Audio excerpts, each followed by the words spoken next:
ఇప్పుడు ఈ ఎవిస్ హాస్పిటల్ని సంప్రదించండి. స్కానింగ్ కూడా ఫ్రీగా చేస్తున్నారు. Avis hospitals.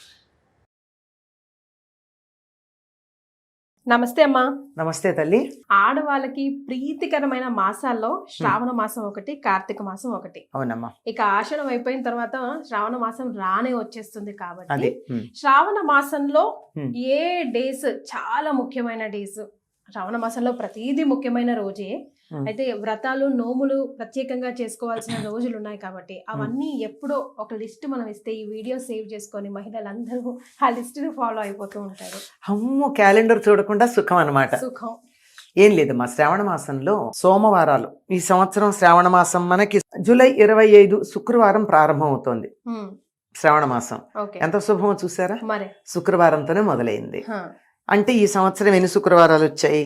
5 శుక్రవారాలు వచ్చాయి. 25వ తారీఖు ఒక శుక్రవారం, ఆగస్టు 1వ తారీఖు శుక్రవారం, ఆగస్టు 8వ తారీఖు శుక్రవారం, ఆగస్టు 15 ఇంకొక శుక్రవారం, ఆగస్టు 22 ఇంకో శుక్రవారం. సో ఇప్పుడు 5 శుక్రవారాలు. ఈ 5 శుక్రవారాల్లో మనకి ప్రధానంగా వరలక్ష్మి వ్రతం చేసుకునేటటువంటిది పౌర్ణమికి ముందు వచ్చే శుక్రవారం, అంటే 8వ తారీఖు చేసుకుంటాం. ఓకే, సో వరలక్ష్మి వ్రతం ఆగస్ట్ 8వ తారీఖు. మూడో వారమే. ఈసారి 3 అయింది.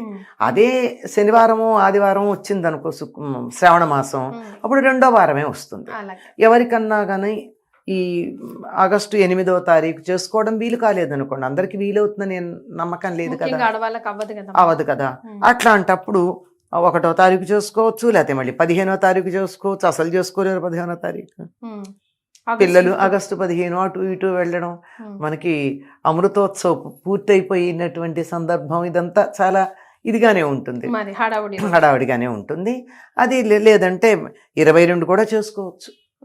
ఇలా 5 శుక్రవారాలు ప్రధానం. ఇక్కడ అమ్మ ముందే క్లారిటీ ఇచ్చారు. ఒకవేళ రెండో శుక్రవారం కాలేదు, ఈసారి 3వ శుక్రవారం అయ్యింది, పౌర్ణమికి ముందు అంటున్నారు. ఒక వారం కుదరకపోతే ఇంకో వారం చేసుకోవచ్చు. అందులో ఇంకా ఎటువంటి అనుమానాలు లేవు. అంటే జనరల్ గా వచ్చే డౌట్స్ మాకు కుదరలేదమ్మా, మేము మళ్ళీ ఎప్పుడు చేసుకోవాలి, చేసుకోవచ్చా చేసుకోకూడదా అని ప్లాన్ చేసుకొని ముందో తర్వాత కూడా శుభ్రంగా చేసుకోవచ్చు వరలక్ష్మి వ్రతం అని అమ్మ ఫస్ట్ పాయింట్ ఇక్కడ క్లారిటీ ఇచ్చేసారు. నెక్స్ట్ అంతే కాదమ్మా, ఇంకా కొంతమంది 4-5 ఉంటారు. ఒక ఆవిడకి 2-3 కూతుళ్ళు ఉన్నారు. తర్వాత చోట ఉంటారు, కూతుళ్ళు ఇళ్లలో ఉండరు కదా, అందరూ కలిసి చేసుకోవాలని కోరుకుంటుంది. అత్తగారులను ఇళ్లలో వాళ్ళు ఒప్పుకోకపోవచ్చుగా. ఒప్పుకుంటే మరీ మంచిది, లేకపోయినా మా ఇంట్లో చేసుకోవాలని ఉంటుంది కదా. అందుకని 4 వారాలు 4 ఇళ్లలో చేసుకుంటారు మా కొంతమంది. శుభ్రం అందరు అట్లా కూడా చేసుకోవచ్చు. అమ్మ ముత్తైదులు ఇద్దరు కలిసి ఒకే చోట నోముకోవచ్చా? ఇప్పుడు ఇద్దరం తోటికోళ్ళం, ఇద్దరం కలిసి ఒకే తోటికోడళ్ళు అంటే మీ ఇంటి పేరు ఒకటే, మీ అత్తగారు ఒకటే ఉన్నారు కదా, మీరు ఒకటే కలసమది పెట్టుకుని కూడా చేసుకోవచ్చు. 2 విడివిడిగా కూడా పెట్టక్కర్లా. వేరే ఉంటే విడిగా పెట్టుకోవాలి, కానీ కూతుళ్ళు అయితే విడివిడిగా పెట్టుకుంటారు, కానీ ఇంటి పేర్లు మారతాయి గనక మీకు అవసరమే లేదు. ఒక్కటే పెట్టుకుని చక్కగా చేసేసుకోవచ్చు, హాయిగా చేసుకోవచ్చు. ఇలా చేసుకుంటే ఏమంటే ఒకళ్ళింటికి ఇంకొకళ్ళు తాంబూలానికి వెళ్ళడానికి వాటికి వీలవుతుంది. ఇలా 4 వారాలు చేసుకునే వాళ్ళు ఉన్నారు. మళ్ళీ మంగళవారాలు చాలా ప్రధానం. మంగళవారాలు 29వ తారీఖు, తర్వాత 5వ తారీఖు, 12వ తారీఖు, 19వ తారీఖు, 4 మంగళవారాలు వచ్చాయి. జూలై 29 అంతే కదా, జూలై 29, తర్వాత ఆగస్టు 5, ఆగస్టు 12, ఆగస్టు 19, 4 మంగళవారాలు వచ్చాయి. మంగళవారం వ్రతం చేసుకునే వాళ్ళు చేసుకుంటారు. ఇప్పుడు ఈ మంగళగౌరి వ్రతం అంటే ఈ 4 వారాల్లో ఇప్పుడు మనం వరలక్ష్మి వ్రతం ఎలా చేసుకుంటామో అలా చేసుకోవాలమ్మా, లేకపోతే 4 వారాల పాటు చేసేవి కూడా ఉంటాయా? అమ్మ 4 వారాలు వరలక్ష్మి వ్రతం ఎవరైనా చేసుకుంటారు. ఒక్కసారి చేసుకుంటే చాలు, అంటే ఒక వారం. లేదు సంతోషంగా 4 వారాలు చేసుకోవచ్చు అనుకోండి. అయితే మంగళగౌరి వ్రతం మాత్రం కొత్తగా పెళ్ళైన అమ్మాయిలే చేసుకుంటారు 5 ఏళ్ల పాటు. మొదలు పెడితే 5 ఏళ్ల పాటు చేసుకోవాలి. ప్రతి మంగళవారం చెయ్యాలి. ఒకవేళ ఈ సంవత్సరం 5 శుక్రవారాలు వచ్చినట్టు ఒక సంవత్సరం 5 మంగళవారాలు వచ్చాయి అనుకో, 4 బదులు 5 మంగళవారాలు చేసుకోవాలి. ఒకవేళ ఎప్పుడన్నా ఒక మంగళవారం ఆడవాళ్ళకి ఇబ్బంది వచ్చింది అనుకో, అప్పుడు 3 అవుతాయిగా. అందుకని ఏం చేస్తారు, వినాయక చవితి నాడు చేసుకుంటారు. వెంటనే వచ్చేది భాద్రపద మాసం ఉంది కదా, వినాయక చవితి నాడు చేసుకుంటారు, అది పూర్తి చేస్తారు. ఈ మంగళవారం వ్రతాల్లో కూడా ప్రాంతీయ భేదాలు ఉన్నాయి. ఇప్పుడు 5 ఏళ్ళు చేసుకుంటారు కదా, ఒకళ్ళకి కొంతమందికి ఏంటంటే మొదటి సంవత్సరం 5 ముత్తైదులు, 5 ముళ్ళున్న తోరం, 5 జ్యోతులు ఉంటాయి. రెండో సంవత్సరం 5కి రెట్టింపై 10, 3 15, 4వ సంవత్సరం 20, 5వ సంవత్సరం 25 ఉంటాయి. కానీ కొంతమందికి 5 ఏళ్ళు ఒకటే ఉంటాయి, ఆ ఇంటి ఆచారాన్ని ఇంటి ఆచారాన్ని బట్టి. ఇది మాత్రం కొత్తగా పెళ్ళైనటువంటి ఆడవాళ్ళు మంగళగౌరిని ప్రార్థించి తన మాంగళ్యం ఎక్కువ కాలం ఉండేటట్టుగా ప్రార్థించి చేసేది. ఈ శ్రావణ మాసంలో వచ్చే అన్ని మంగళవారాలు చేయాలి, అలా 5 సంవత్సరాలు కంటిన్యూస్ గా చేయాలి. దానికి ఉద్యాపన ఉంటుంది. ఏదైనా ఒకటి కానీ మనం ఒక వ్రతంలాగా ఒక నియమం పెట్టుకుని చేస్తే మాత్రం దానికి ఉద్యాపన ఉంటుంది. శ్రావణ మంగళవారం ఒక నోము అంటే దానికి ఉద్యాపన ఉంటుందో లెక్క ఉంటుంది. ఇప్పుడు వరలక్ష్మి వ్రతం ఉందనుకో, అది వ్రతం అంచేత దానికి ఒక ఉద్యాపన లేదు. ఎంత 10 మంది ముత్తైదులకు పెట్టుకోవచ్చు, 100 మంది ముత్తైదులకు పెట్టుకోవచ్చు, ఒకటి తప్పదు. కనుక దీనికి ఉద్యాపన ఉంటుంది. ఈ ఉద్యాపన కూడా కొత్త పెళ్లి కూతురికి చేస్తారు. పెళ్లిపీటల మీద ఉన్న పెళ్లి కూతురికి అప్పుడే మంగళసూత్రం కట్టించుకున్నటువంటి పెళ్లి కూతుర్ని సాక్షాత్తు గౌరీదేవిగా భావించి ఒక ఇత్తడి గిన్నెలు అరిసెల జోళ్లు కొన్ని వేసి కొత్త రవిక పెట్టేవాళ్ళు. పూర్వం శక్తి ఉంటే చీర, నగలు అవన్నీ పెడతారు. లేకపోతే కనీసం మంగళసూత్రాలు, మట్టెలు, తర్వాత నల్ల పూసలు, లక్కజోళ్ళు అంటారు. లక్కజోళ్ళు అంటే పసుపు కుంకుమ వేసేటటువంటి కుంకుమ భరణులు అనమాట. పూర్వం ఉండేవి కొయ్యవి. అప్పుడు అవే గొప్ప కదా. ఇవన్నీ ముత్తైదువుకు ఉండే సామాన్లన్నీ ఇచ్చి దాని మీద ఈ అరిసెల మీద ఈ జాకెట్ ముక్కని పైన కప్పేసి ఆయన పెళ్లి కూతురికి ఇస్తారు. కొత్త పెళ్లి కూతురికే చెయ్యాలి, తన ఇవ్వడం ఎవరికైనా కాదు. కొత్త పెళ్లి కూతురికి మాత్రమే. ఇంకా అసలు అప్పుడు ఇవాళ పెళ్ళై ఉండాలంతే. అమ్మాయి పెళ్లి అయిన వెంటనే ఇవ్వాలి. అది ఉద్యాపన మంగళగౌరి వ్రతానికి. వరలక్ష్మి వ్రతం అంటామా, ఎప్పుడూ చేసుకునేదే గనక, జీవితాంతం చేసుకునేదే కనుక దానికి ఉద్యాపన అన్నది ఏమి ఉండదు. ఈ మంగళగౌరి వ్రతం 5 ఏళ్ళు అయిపోయిన తర్వాత ఇంకా ఆపుతారు. అలాగే ముత్తైదులు కూడా ఈ సంఖ్య పెరుగుతుందన్న వాళ్ళకి 5 మంది ముత్తైదులకు తప్పనిసరిగా ఇవ్వాలి మొదటి ఏడాది. రెండో ఏడాది 10 మందికి ఇవ్వాలి. మూడో ఏడాది 15 మందికి. ఇట్లా పెరుగుతారు. లేని వాళ్ళకి, పెరగని వాళ్ళకి పెరగరు. ఇది మంగళగౌరి వ్రతం, వరలక్ష్మి వ్రతం ఎక్కువ మంది చేసేటటువంటిది. అమ్మవారి విగ్రహానికి చీర కడతాం కదా. ఇప్పుడు వరలక్ష్మి వ్రతం కానీ మంగళగౌరి వ్రతానికి కానీ మంగళగౌరి వ్రతానికి కట్టమే, చీర కట్టమా. కలశం కూడా పెట్టరు. గౌరీదేవిని పెట్టుకుంటారు పసుపుతో పెట్టి చేసుకుంటారు. అప్పుడు ఆ చీరను మనం కట్టుకోవచ్చమ్మా. సాధారణంగా అమ్మవారికి కట్టినటువంటి వాటిని వేరే పనులప్పుడు వాడరు. అదే కనీసం పూజలు చేసి మామూలుగా కూడా వాడుకోవచ్చమ్మా. మామూలుగా రాత్రిపూట సంసారం చేసేటటువంటి స్త్రీలు రాత్రిపూట వాడుకోరు అమ్మవారి చీరల్ని. అలాగే పీరియడ్స్ టైంలో వాడరు, అంతే. అంత తప్ప మిగిలినప్పుడు వాడుకోవచ్చు, హాయిగా వాడుకోవచ్చు. అటువంటి తప్పేమీ లేదు, హాయిగా చేసుకోవచ్చు. ఇవి కాక అసలు శ్రావణ మాసం అంటే ప్రతిరోజుకి ప్రాధాన్యం ఉందమ్మా. కొంతమంది శ్రావణ శనివారాలు ఒక నోములాగా చేస్తారు. తప్పనిసరిగా పగలంతా ఉపవాసాలుండి వెంకటేశ్వర స్వామి పూజ చేసి ప్రత్యేకంగా పేరంటంగా ఎవరిని పిలవరు కానీ ఇంటికి వచ్చినటువంటి వాళ్ళందరికీ తాంబూలం ఇచ్చుకుంటారు. ఇది తప్పనిసరిగా చేసేది. చాలా మంది ఇళ్లలో వెంకటేశ్వర స్వామికి చేస్తారు. శ్రావణ మాసం, శ్రావణ శనివారాలకి చాలా ప్రధానం. ఎందుకంటే శ్రవణ నక్షత్రం వెంకటేశ్వర స్వామిది. శ్రవణ నక్షత్రానికి ప్రాధాన్యమైన నెల కనుక శ్రావణ మాసంలో చేస్తారు. ఇంకా సోమవారం చేస్తారు. ఎందుకంటే మంగళవారం నాడు అమ్మవారిని పూజ చేస్తున్నాం కదా, ముందు రోజు సోమవారం తప్పనిసరిగా చేసుకుంటారు. అయ్యాక చూడండి ఎన్ని రోజులు అయిపోయింది. సోమవారం అయింది, మంగళవారం అయింది, శుక్రవారం అయింది, శనివారం అయింది. 4 రోజులు తప్పనిసరిగా 4 4 16, 1 2 5 రోజులు వస్తాయి గనక 18 రోజులు పవిత్రంగా పాటించేది. తర్వాత శ్రావణ పూర్ణిమ చాలా ప్రధానంగా. దీనికి ఒకప్పుడు జంఝాల పూర్ణిమ అనే పేరు ఉండేది. ఈ రోజున ఉపాకర్మ అనేది ఒకటి చేస్తారు.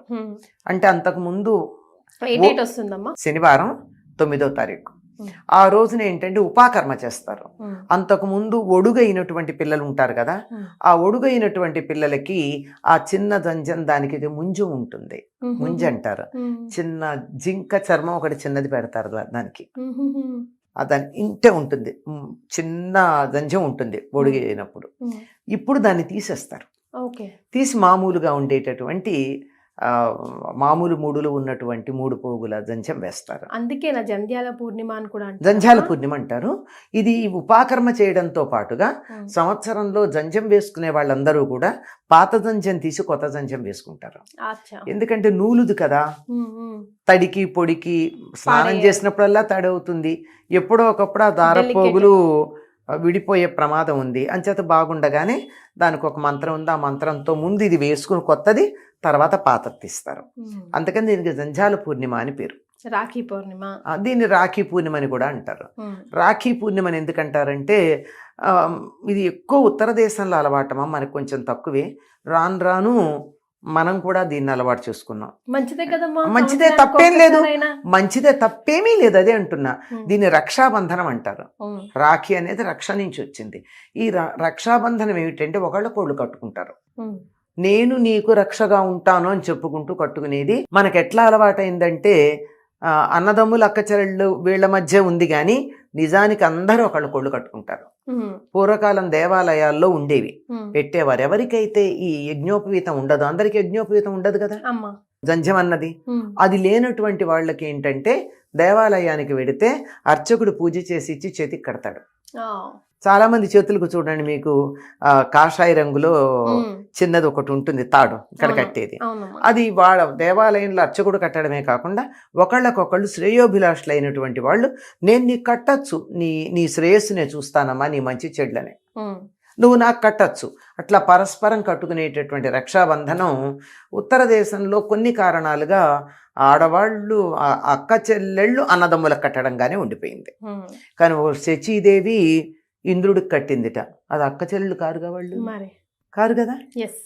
కాకపోతే లక్ష్మీదేవి బలి చక్రవర్తికి కట్టిన దాన్ని గుర్తుపెట్టుకుని అదే దానికే మరి మనకి చెప్తూ ఉంటాం. ఏనబద్ధో బలిరాజా ఇలాంటి శ్లోకాలతో చెప్పి కదా మనం చెప్పుకుంటున్నాం. కనుక అలా అలవాటైపోయింది. కానీ మామూలుగా అయితే ఎవరికైనా నీ శ్రేయస్సు నేను కాంక్షిస్తున్నాను, నీ రక్షణ బాధ్యతని వహిస్తాను అన్న వాళ్ళందరూ చక్కగా ఒకళ్ళొకళ్ళు రక్షాబంధనం కట్టుకోవచ్చు. మీరు చాలా చాలా పవిత్రమైంది. ఇప్పుడు అన్నదమ్ములు అక్క చెల్లెళ్ళకి పరిమితమైనందు మాత్రమే కొత్తగా మనకు వచ్చింది తప్ప రక్షాబంధనం మొదటి నుంచి ఉంది. ఈ రోజుని వేదాధ్యయనం ప్రారంభిస్తారు. అప్పుడు ఒడుగు చేసిన తర్వాత పిల్లవాడు, అంటే పూర్వకాలం మాట, ఇప్పటికీ కాదు, వాళ్ళు చిన్నప్పుడు చేసేవాళ్ళు కదా 8వ ఏట. ఈ ఒడుగు అయిన తర్వాత ఆ పిల్లవాడు ఇంకా కొంతకాలం తల్లిదండ్రుల దగ్గరే ఉంటాడు. ఈ ఉపాకర్మ చేసి గురువు గారు తనతో తీసుకెళ్తారు. వేదాధ్యయనం మొదలుపెట్టే రోజు ఇది. పైగా ఇందులో వస్తుంది మనకి చాతుర్మాస్యంలో వచ్చింది. చాతుర్మాస్యంలో తప్పనిసరిగా పురాణాలన్నా చదువుకోవాలంటారు. చాతుర్మాస నియమాల్లో ఒకటది, సమయాన్ని వృధా చేయకుండా. ఇది వేదాధ్యయనం మొదలుపెట్టే రోజు కనుక దీనికి శ్రావణ మాసం అని పేరు.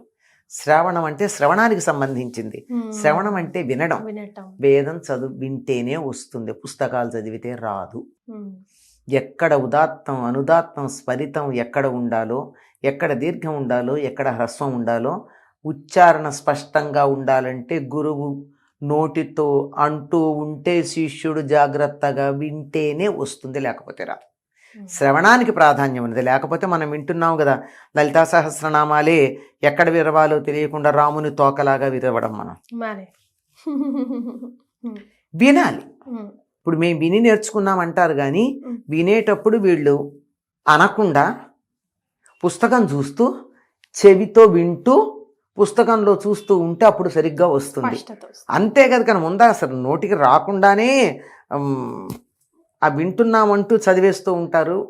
ఎక్కడ ఆపాలో, ఎక్కడ కలపాలో, ఎక్కడ ఏం చేయాలో తెలియనటువంటి పరిస్థితి ఉంటుంది. కనుక శ్రవణానికి ప్రాధాన్యం ఉంది. వినండి, శ్రవణంతో నేర్చుకునేది వేదం కనుక వేదానికి ప్రాధాన్యం కలిగినటువంటి రోజు.